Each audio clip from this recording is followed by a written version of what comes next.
Hey everybody, and welcome to the Retail Gamer's first video review. Today we're going to review Modnation Racers. So, I've been eagerly awaiting the release of Modnation Racers since it was first announced last year at E3. The initial idea that I had from seeing the footage of how quickly you can make a track and the racing left me with a thought. Wow, this is going to be an awesome PSN title. Wait. Nope. Actually, it's a full $60 release, and to some that are scarred by the kart racing genre, about $40 too much. First of all, you have to consider this. Almost every kart racing game that has come out in the last few years or more has been an afterthought.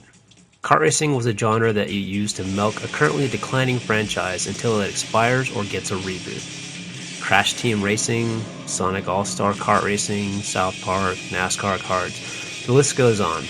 However, Modnation's original idea is a kart racing game. There's no spin-off from a platformer or random IP. This is a one-of-a-kind kart racer.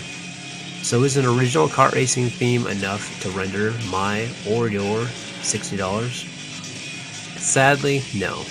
But luckily, Modnation Racers has a few more tricks up its sleeve. Let's take a look. Customization. Now we're talking. Modnation Racers takes the Little Big Planet mantra of play, create, share, and applies it to racetracks. Did you play Little Big Planet? Couldn't figure out the level creating tools? Then this is for you, because creating a track is as simple as driving in a figure 8 and then pressing the auto-populate button. And that's it, you're done, in less than 2 minutes.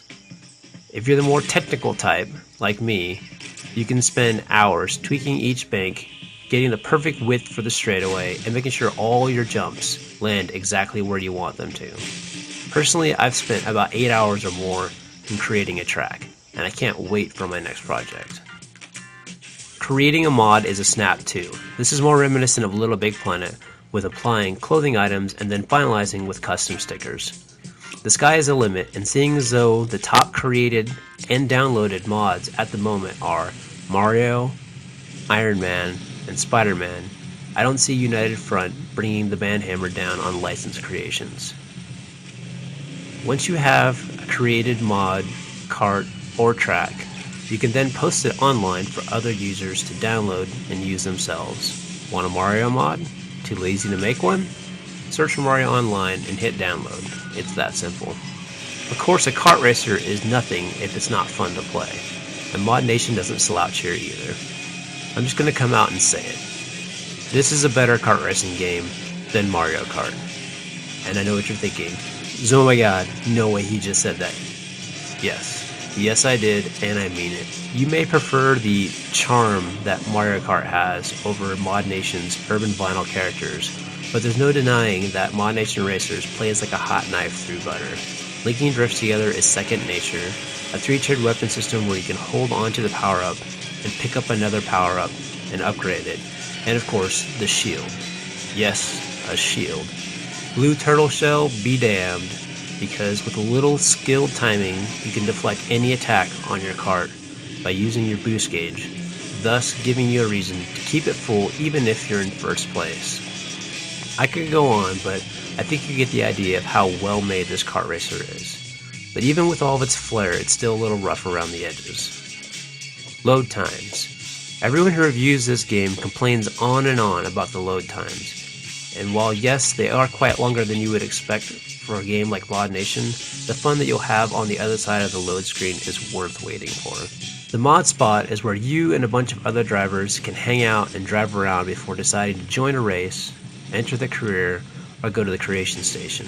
It basically doubles as your main menu, which is cool in theory, until you add internet lag. Sometimes a simple task like entering the mod spot, driving over to quick race, and pressing circle doesn't work. Drive away, come back, nope, still not working. You'll notice at the bottom of the screen there's a circle loading icon.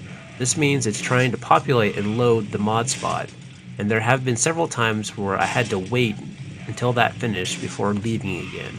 It's annoying, but not a deal breaker. Crisscross crash. Sounds like a Hot Wheels commercial, right? So you want to make a track that crosses over itself to create potential T-bone crashes? Yeah, about that. You can kind of make this work, but the game's track building system was clearly designed without this in mind. If you plan on making a track like this, make sure you know a friend who was good with Little Big Planet's more complicated tools, because while it is possible, it's not very accessible to casual track building. While Modnation has some hitches, and a couple that might bother some more than others, it's still hands down the best kart racing game to come out in at least a decade. I know that's not a hard title to smash, but at least somebody did, and they did it quite well. I'm not regretting a single penny of the $56.98 that I paid for it. Here we are at the starting line, and after days of intense qualifying, the starting order is finally set. It takes nerves of steel to get a good position. Scissors beats paper. That was tough, Gary.